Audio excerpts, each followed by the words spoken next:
안녕하세요, 오케이커 권종호입니다. 이번 영상에서는 캐논의 파워샷 V10에 대해서 리뷰해 보도록 하겠습니다. 파워샷 V10은 여기 일단 둘게요. 사실 이번에는 내돈내산 리뷰는 아니에요. 웹 예능을 제작하는 제 친구가 저한테 리뷰해 보라면서 저희 사무실로 이 제품을 바로 배송을 해줬더라고요. 그래서 며칠 동안 신나게 브이로그를 간단히 찍어봤고 리뷰랑 사용 소감 한번 공유해 보도록 할게요. 이게 1인치 디지털 카메라이긴 한데 딱 보면 일단 일반적인 카메라 같이 생기진 않았죠.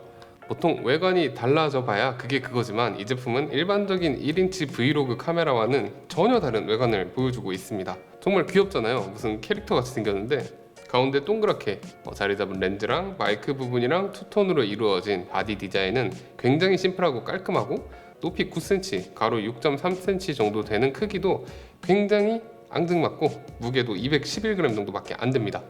당연히 주머니건 가방이건 아무 데나 넣어 다니기 쉽고요. 스마트폰 같은 걸로 브이로그 찍을 때 이렇게 들게 되잖아요. 이렇게 드니까 여기 새끼손가락 아프잖아요. 하지만 그냥 얘는 이렇게 들면 돼서 정말 들고 다니기 편리했습니다. 그리고 녹화 버튼이 이렇게 앞에 있는데 브이로그 하는 포즈를 취해보면 여기 녹화 버튼이 있다는 게 얼마나 편리한지 알 수 있고요. 이 새로운 형태는 정말 잘 뽑아냈다고 생각을 합니다. 네, 센서는 2090만 화소의 1인치 센서를 탑재했고 아무래도 액션캠이나 스마트폰 같은 것들이랑 비교해보면 큰 센서를 가지고 있는 만큼 전체적인 이미지 퀄리티의 상승을 기대해 볼 수 있고요. 특히나 저조도 환경에서는 확실히 더 좋은 이미지 품질을 뽑아줬습니다. 그리고 이 렌즈가 6.6mm짜리 렌즈인데 이게 풀프레임 환산화각으로 19mm가 된다고 해요. 제가 직접 재보니까 19mm보다 좀 더 넓은 것 같긴 하던데 아무튼 이 19mm라는 화각은 스마트폰의 환산 화각이 대략 24mm 내외라는 거랑 비교해서 상당히 많이 넓어지기 때문에 처음에 딱 이 카메라를 들어보시면 정말 시원한 느낌을 받으실 수가 있을 겁니다. 물론 광각인 만큼 이미지의 왜곡이 발생하긴 해요. 그래도 팔을 막 이렇게 멀리 뻗을 필요도 없어지고 여러 사람이나 주변 환경을 저랑 같이 담기에는 정말 좋은 화각이기 때문에 브이로그를 하기에는 최적의 화각이라고 생각을 합니다. 그리고 이 카메라의 조리개 범위는 f2.8에서 f8까지 3스톱밖에 안 됩니다. 조리개 범위는 좀 아쉬운데 최소 개방 조리개 f8.0으로는 대낮에 광량을 감당하기 힘들잖아요. 초속을 또 많이 올리게 되면 모션 블러가 너무 날카로워지기 때문에 그래서 자연스러운 모션 블러를 최대한 유지하고 아쉬운 최소 개방 조리개를 해결하기 위해서 이 카메라는 3스톱짜리 내장 ND 필터 한 장을 넣어놨습니다. 이러면 일반적인 렌즈들처럼 최대 6스톱의 광량 조절도 가능하고요. 동영상 촬영할 때 모션 블러가 너무 과도하게 생기지 않게끔 조절을 할 수 있기 때문에 굉장히 좋은 해결법이고 영상 브이로그용 카메라를 표방하는 이 제품의 아주 바람직한 광량 조절 방법이죠. 그리고 플립 가능한 46만 도트의 2인치짜리 터치 LCD가 있는데 일단 터치 감도는 되게 좋습니다. 하지만 화면이 너무 작아요. 고프로보다 작아요. 그러니까 이게 거의 구도 확인 정도밖에 안 되는 수준이라고 생각을 하셔야 됩니다. 실제로도 2인치짜리 액정을 보고 영상이 괜찮다 해가지고 나 오늘 영상 잘 찍었네? 하고 컴퓨터에 영상을 옮겨보잖아요. 흔들려 있고 AF도 안 맞고 속되게 말해서 영상이 박살나 있는 경우가 많고요. 또 액정이 너무 작으니까 이게 터치도 잘 안 됩니다. 제가 손가락이 두꺼워서 그럴 수도 있는데 터치 감도 자체는 꽤나 괜찮음에도 계속 메뉴 선택 같은 거 할 때 실패하게 되더라고요. 5단계로 조절되는 LCD 밝기는 꽤 괜찮은 편이고요. 야외에서도 LCD가 작아서 그렇지 어두워서 안 보이거나 그렇지는 않습니다. 하지만 얘만의 문제점은 아닌데 이런 종류의 브이로그 특화 카메라들한테 아쉬운 점이 스마트폰처럼 액정 밝기가 자동으로 조절되는 기능을 넣어줬으면 어땠을까 싶더라고요. 메뉴에 들어가가지고 매번 설정을 해줘야 된다는 점은 좀 번거로웠습니다. 그리고 일단 기본적으로 여기 각도까지 조절되는 스탠드가 있습니다. 생각보다 꽤 단단하게 조절이 되고요. 그리고 어디 걸 수도 있게끔 돼 있어서 고리 같은 것들이 있으면 걸 수도 있습니다. 하지만 아쉬운 점도 은근히 많았는데 이렇게 생긴 스탠드의 구조상 평평한 책상이나 지면 같은 것들 그런 것들이 있어야지 활용이 가능하다는 것도 그렇고 그리고 이렇게 어디 걸 수 있게 된 구조 역시 이 카메라가 고프로 같이 자동 수평 조절 기능이 잘 되는 것이 아니기 때문에 불안정한 인물의 심리 상태 표현할 것 아니라면 대부분 쓸모가 없었고 그리고 이 손목 스트랩 요거 맨날 걸기적거리고요.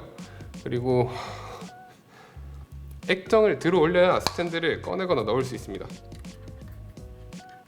이것도 걸기적거리네.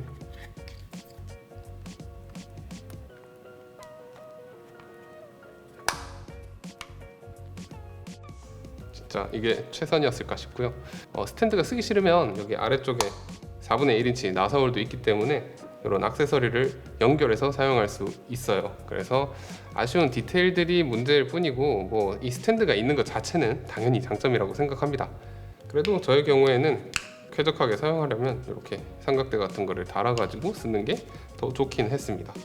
네, 동영상 촬영 포맷 같은 경우에는 4K 30p, 24p, FHD 60p, 30p, 24p가 가능합니다. 모두 크롭 없이 촬영 가능하고요. IPV랑 IPV 라이트를 지원합니다.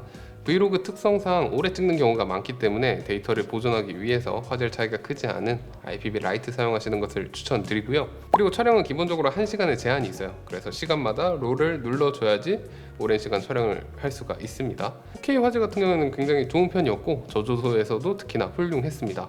디테일이 잘 살아있는 이미지를 얻을 수 있었어요. 하지만 FHD로 넘어오게 되면 화질이 좀 많이 떨어지게 됩니다. 하지만 또 화질 좋은 4K 영상은 발열로 인한 녹화 제한이 꽤나 빡세게 걸려 있습니다. 실제로 발열과 관련된 기능들을 켜게 되면 발열이 뜰 수 있다고 경고가 뜨게 되고요. 발열이 발생하게 되면 온도계 모양의 아이콘이 또 뜨게 됩니다. 26도의 실내 사무실 공간에서 발열 시간 체크를 했고요. 이 카메라의 특성상 30p를 많이 활용할 것이기에 30p로 테스트를 진행을 했습니다. 네, 일반 4K 30p IPV 라이트 모드에서 14분 32초 동안 촬영을 할 수 있었고 손떨방을 켜게 될 때는 4K 30p IPV 라이트 모드에서 16분 36초가 나왔어요. 보면은 손떨방이랑 발열이랑은 상관이 없는 모습입니다.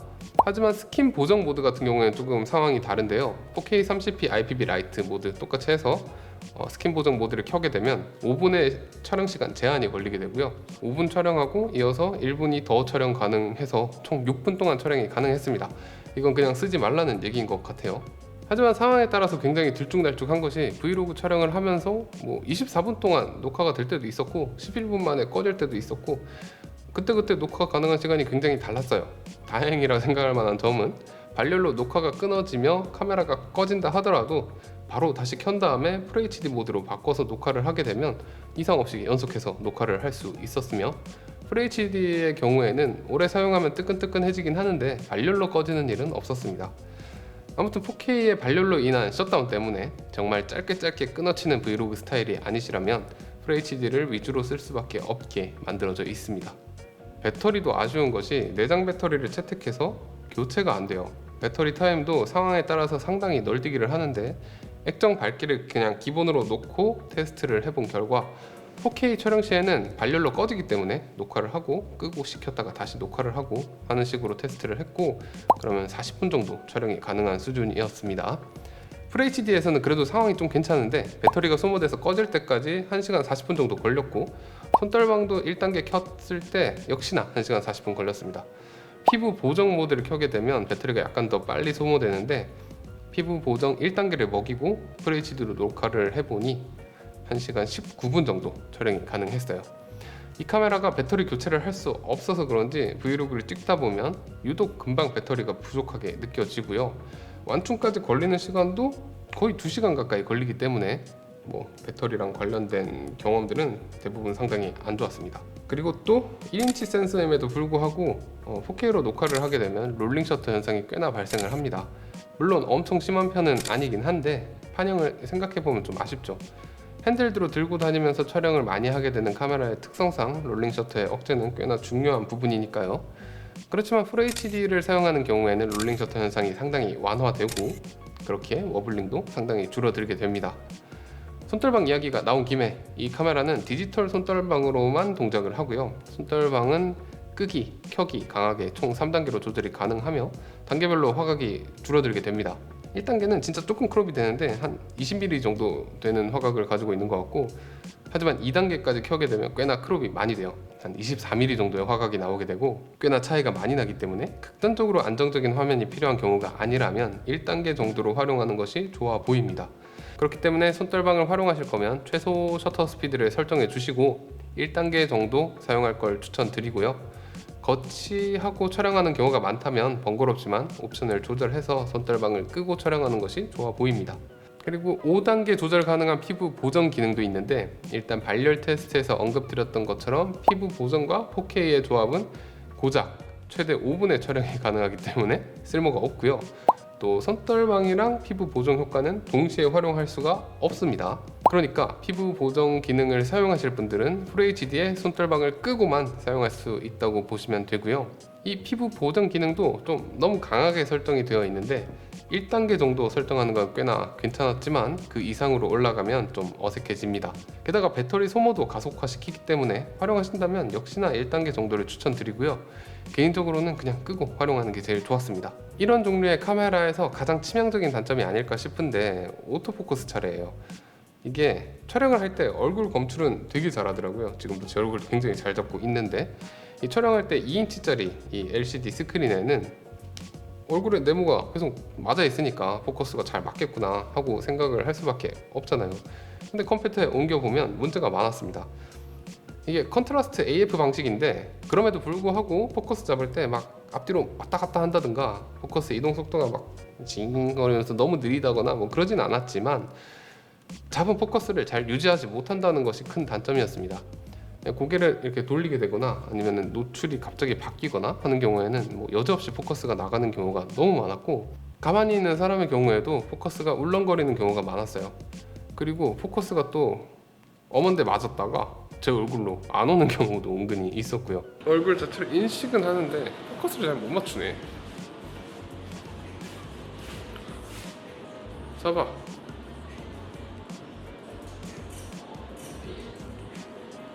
잡아. 아무튼 이 오토포커스는 정말 아쉬운 수준이고요. 추후에 좀 더 개선된 펌웨어가 나오길 바라봅니다. 사운드는 나쁘진 않지만 이런 무지향성 마이크의 특성상 주변음이 매우 많이 들어가서 시끄러운 장소에서는 활용하기 힘들고요. 조용한 장소에서 그나마 쓸만합니다. 방금 있지 않아? 볼수 있네? 나 있지. 빅시아랑 비교는 할 수 없을 정도로 사운드 관련된 메뉴는 축소되었으며 사운드 퀄리티도 빅시아의 후속이라고 기대를 하신다면 매우 실망할 것으로 생각됩니다. 그리고 개인적으로 이 카메라에서 가장 재미있게 썼던 기능이자 가장 아쉬웠던 기능이 바로 사진이에요. 이런 특이한 폼팩터를 가진 장난감 같은 카메라가 2090만 화소짜리 1인치 센서를 탑재했기 때문에 근 2000만 화소에 달하는 꽤나 볼만한 사진을 찍을 수가 있었어요. 19mm 화각은 의외로 쓸모가 많은 화각인데 스냅을 찍을 때도 괜찮고 풍경을 찍을 때도 괜찮고 어디 놀러가서 사진 찍기에 굉장히 좋죠. 여러모로 가볍고 빠릿빠릿 동작하는 만큼 재밌는 사진기로 쓸 수가 있었습니다. 하지만 아쉬운 건 너무나도 부실한 사진 기능 지원에 있는데 일단 풀 오토밖에 안 됩니다. 그리고 반셔터도 없고 AF 온 버튼도 없습니다. 제 생각엔 얼굴 추적 모드로만 작동하는 것 같고 그렇기 때문에 인물이 얼굴에 나오지 않는 사진을 찍으신다면 내가 원하는 곳에 포커스를 맞출 수 있는 방법이 터치 셔터밖에 없어요. 그냥 기도 메타로 사진 찍으셔야 됩니다. 내가 포커스 맞췄으면 하는 곳에 얘가 맞춰주길 바라면서요. 그리고 로우 지원을 안 하는 것도 진짜 너무 아쉬운 부분인데 진짜 AF 온 기능이랑 수동 모드 추가 그리고 로우 정도만 지원해줘도 컴팩트 사진기로 정말 재밌게 쓸 것 같은데요. 그리고 렌즈 캡이 동봉되어 있지가 않아요. 이 렌즈 생긴 거 보면은 충분히 렌즈 캡을 만들 수 있는데 여기에 굉장히 많은 지문이 묻게 되고 또 보관할 때 기스가 갈까봐 걱정이 많이 되거든요. 그냥 싸구려 렌즈 캡이라도 그냥 고무 렌즈 캡 같은 거 하나 넣어주지 생렌즈로 이렇게 준 것도 좀 또 픽처 스타일이 없어요. 그래서 뉴트럴 픽처 스타일 같은 걸 선택할 수 없기 때문에 최소한의 DR이라도 넓히기가 힘들어요. 그리고 녹화 버튼 눌렀을 때 비품도 안 나고 그리고 이렇게 들고 다니면서 찍고 싶을 때 후면에 녹화 버튼 있으면 좋잖아요. 녹화 버튼 없어요. 후면에 카메라를 거치했을 때 수평 맞춰야 되잖아요. 전자 수평계가 없어요. 수평 맞추는 것도 굉장히 힘듭니다. 그리고 총평을 해보자면 사실 카메라로서 리뷰를 하려고 하니까 단점이 정말 너무 많은 카메라였습니다. 발열 때문에 4K 촬영은 사실상 쓰기 힘들고요. 손떨방 성능도 그리 좋지 않고요. 피부 보정 기능은 너무 과한 데다 배터리랑 발열을 담당하고 있고요. 배터리는 교체도 안 되고 그렇다고 오래 가지도 않고요. LCD 스크린 너무 작고 방진 방적도 안 되고요. 오토포커스 너무 아쉬웠고요. 사진은 로우는커녕 수동 모드도 지원을 하지 않습니다. 사실 단점 뽑으라면 하루 종일 뽑을 수 있을 것 같은데 웃기게도 이 카메라를 쓰다 보면 이 카메라를 왜 만들었는지는 알 것 같아집니다. 생김새가 말해주잖아요. 나는 1인치 똑딱이랑은 다른 카메라다. 일상을 담는 기록으로서 브이로그를 해보니까 의외로 제가 위에서 단점으로 지적한 사항들이 크게 의미가 없더라고요. 아침에 일어나가지고 비몽사몽간에 카메라를 들어야 되고 정신없는 일상 속에서도 정신 챙겨가지고 카메라를 들어야 되고 이게 카메라에 손이 잘 안 가요. 그래서 일상 브이로그를 하려면 어쨌든 일단 카메라에 손은 가야겠더라고요. 중요한 것은 결국은 영상 미보다는 내용일 때가 많습니다. 그렇기 때문에 못 찍는 것보다는 어떻게든 찍어내는 게 훨씬 낫다는 거죠. 또 그럼 그럴 수 있어. 액션캠이나 스마트폰이 낫지 않냐 라고 하실 수도 있지만 이 V10 이 카메라는 핸드폰이나 고프로보다는 확실히 예쁘게 찍히거든요. 그러니까 카메라는 잘 모르지만 브이로그를 하고 싶다 하시는 분들에게는 충분히 괜찮을 수 있겠다 싶은 카메라였어요. 프로덕션 입장에서도 출연자들한테 쥐어줄 카메라로 상당히 쓸만할 거예요. 생긴 게 이쁘니까 화면에 예쁘게 잡힐 거고 무엇보다 카메라 조작법을 알려줄 필요가 없죠. 그냥 LCD 창에 빨간 불 잘 들어오고 있는지만 체크해 달라고 하면 끝이니까. 캐논이 픽처 스타일 같은 거 빼버린 이유도 알 것 같고 전자수평계도 빼버린 이유 알 것 같아요. 사진 수동 모드 로우 뺀 것도 알 것 같습니다. 그냥 어떻게든지 공부해야 될 만한 걸 다 없애버리고 진입 장벽을 허물어 버리고 싶었나 봐요. 그냥 정말 버튼만 눌러서 브이로그를 찍을 수 있는 카메라를 만들고 싶었나 봅니다. 이 시도의 결과가 좋을지는 잘 모르겠어요. 만약 여러분들이 브이로그를 하고 싶다 하더라도 조금이라도 뭔가 카메라라고 하는 것을 사서 다양한 것들을 해보고 싶으신 분들은 가격이 더 비싸더라도 소니 ZV-1 마크2 같은 거 사시는 게 맞을 것 같고요. ZV-1 마크2의 가격이 비싸다면 역시 소니의 ZV-1F 같은 모델을 사는 게 맞을 것 같습니다. 하지만 나는 카메라에 관심이 아예 없고 관심을 가지고 싶지도 않아요. 그렇지만 일상 브이로그를 찍어보고 싶다, 좀 예쁘게 찍어보고 싶다라고 하시면 이 V10이라는 브이로그 머신을 사보시는 게 나쁘지 않은 선택이 될 것 같습니다. 아무튼 그렇습니다. 별로지만 왜 만들었는지는 알 것 같은 카메라. 캐논이 이런 새로운 시도를 60만 원짜리 카메라가 아니라 100만 원짜리로 했으면 좀 더 좋았을 것 같아요. 저 같은 사람한테는. 만약에 저는 이후에도 V10 프로 모델 이런 게 나와가지고 사진 기능도 좀 강화해주고 렌즈도 좀 더 업그레이드 해주고 배터리 교환 되게 해주고 AF도 좀 업그레이드 해주고 뭐 이런 식으로 해서 100만 원 정도까지 비싸진다 하더라도 저는 차라리 그런 모델을 바로 구입할 것 같거든요. 네, 캐논 V10의 리뷰는 여기까지입니다. 여러분의 구독과 좋아요는 영상 제작에 큰 힘이 되니 영상을 재밌게 보셨다면 한 번씩 눌러주시면 감사하겠습니다. 혹시 궁금한 점 있으시면 댓글 남겨주시고요. 지금까지 OK컷 권정호였습니다. 감사합니다. 감사합니다.